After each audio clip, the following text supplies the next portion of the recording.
Because there's still nuclear material, enriched uranium that has to be taken out of Iran. There's still enrichment sites that have to be dismantled. ትራምፕ ኒኩለር ቁልፍ ተጫኑ። ኢራን እንደ ሄሮ ይሽማ። ዓለም በታሪክ ታይቶ በማይታወቅ መልኩ የጥፋት አፋፍ ላይ ቆማለች። በሀያላኑ መካከል ያለው ፍጥጫ ምድርን ወደ እሳት እቶን የሚያመራ ይመስላል። የእስራኤሉ ጠቅላይ ሚኒስትር ቤንያሚን ኔታንያሁ የኢራንን የኒኩለር ህልም እስካልተገታ ድረስ ጦርነቱን እንደማያበቃ በቁርጠኝነት ሲናገሩ፣ እስራኤልም ኢራንን ለማጋየት ዝግጅቷን አጠናቃ የዋይት ሀውስን አረንጓዴ መብራት ብቻ እየተጠባበቀች ትገኛለች። የአሜሪካው ፕሬዝዳንት ዶናልድ ትራምፕ በኢራን እምቢባይነት ትዕግስታቸው መሟጠጡን የሚገልጹት የፔንታጎን ሰዎች በፋርስ ምድር የኒኩለር ውርጅብኝ ሊያወርዱ እንደሚችሉ እየጠቆሙ ነው። ይህም ኢራን ከጃፓን ቀጥሎ ሁለተኛዋ የኒኩለር ጥቃት የምታስተናግድ ሀገር ያደርጋታል።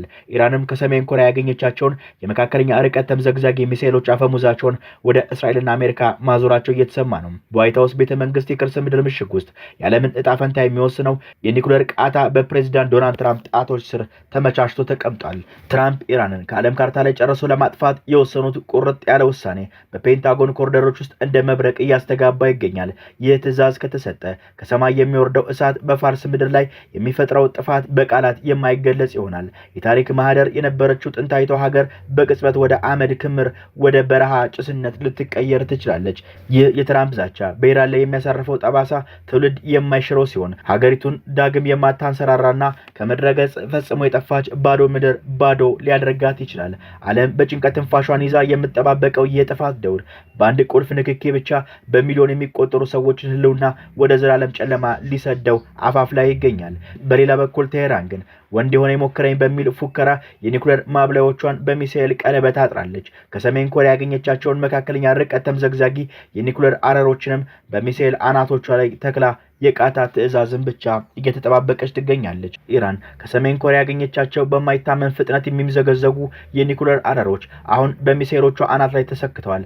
እነዚህ ገዳይ አረሮች የቴሄራን የጥፋት አቅም ወደ አዲስ ምዕራፍ ያሸጋገሩ ሲሆን የፔንታጎን ኮሪደሮች ውስጥ ትልቅ የድንጋጤን መልክ ከመቀየር አልፈው የመላው ዓለምን የደህንነት ስሌት አቃውሰውታል። ኢራን እነዚህን አረሮች በማሳየት ወንድ የሆነ የኒኩለር አረሮችን ዩራኒየም ክምችቶችን ያወጣል በሚል እየፎከረች ሲሆን መላው ዓለም የኒኩለር ቃታ ላይ ጣቱን እንዲያሳርፍ እያስገደደ ስለመሆኑም እየተነገረ ነው። ይህ በምስራቅ እስያና በመካከለኛው ምስራቅ መካከል የተዘረጋው የጦር መሳሪያ ትስስር የትራምፕን አስተዳደር ለከፋ የኃይል እርምጃ እየገፋፋው ሲሆን የሰው ልጅም ከመቼውም ጊዜ በላይ ወደ ታላቁ ፍልሚያ ተቃርቧል። የአሜሪካው ፕሬዝዳንት ዶናልድ ትራምፕ ኢራንን ከዓለም ካርታ ላይ ያጠፋሉ የሚል ዛቻ የፔንታጎን ውስጥ እያስተጋቡ ባሉበት በዚህ ወቅት ሩሲያና ቻይና ከኢራን ጀርባ ተሰልፈው የሳተላይት መረጃዎችን በማጋራት የአሜሪካ የጦር ሰፈር ኢላማዎች በኢራን እሳት ቀለበት ውስጥ እንዲገቡ እያደረጉ ነው።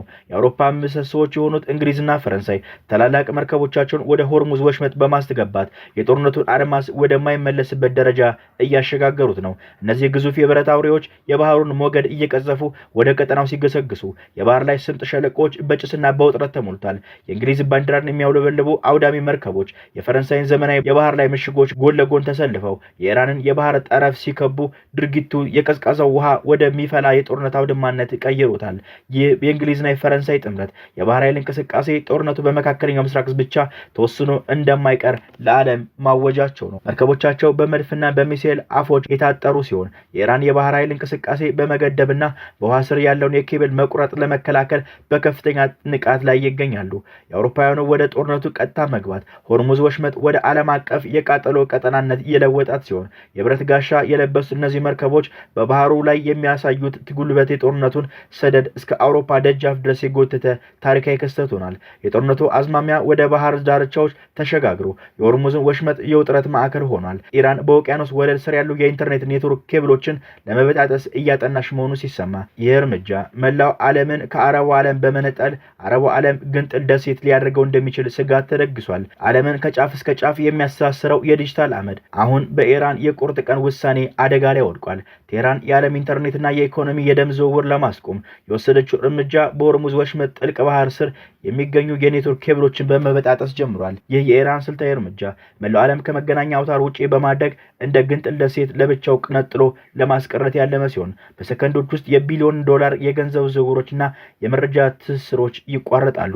እንግሊዝና ፈረንሳይ ጦራቸውን ወደ ወሽመጡ እያሰማሩ ሲሆን ይህም ጦርነቱ ሰደድ ወደ አውሮፓ ደጃፍ እያባባሰው እየሳበው ይገኛል። በዲፕሎማሲው በኩል ያለው መንገድ ግንብ ገጥሞታል። ትራምፕ የኢራንን የሰላም ሐሳብ ተቀባይነት የሌለው ሲሉ ውድቅ ማድረጋቸውን ተከትሎ የነዳጅ ዋጋ ሰማይ ነክቶ የብሬንት ድፍድፍ ነዳጅ በበርሜል $104 ደርሷል። የአሜሪካና የእስራኤል ጥምር ጦር በኢራን ላይ የከፈተው ጥቃት 73ኛ ቀኑን በያዘበት ሰኞ ዕለት ቀጠናው የድሮን ውርጅብኝ እያስተናገደ ይገኛል። የተባበሩት አረብ ኤሚሬቶች፣ ኳታርና ኩዌት ከኢራን አቅጣጫ የተተኮሱ ድሮኖች ማክሸፋቸውን ጥቃት መሰንዘሩን የገለጹ ባሉበት በዚህ ሰዓት በኢራን በኩል ደግሞ ለአሜሪካና ለእስራኤል ሲሰልል ነበር የተባለን የ29 ዓመት ወጣት በስቅላት ተቀጥቷል። በኃያላኑ ግትርነትና የጦር መሳሪያዎች ጩኸት መሃል የሰው ልጅ እጣ ፈንታ በፈተና ላይ ወድቋል።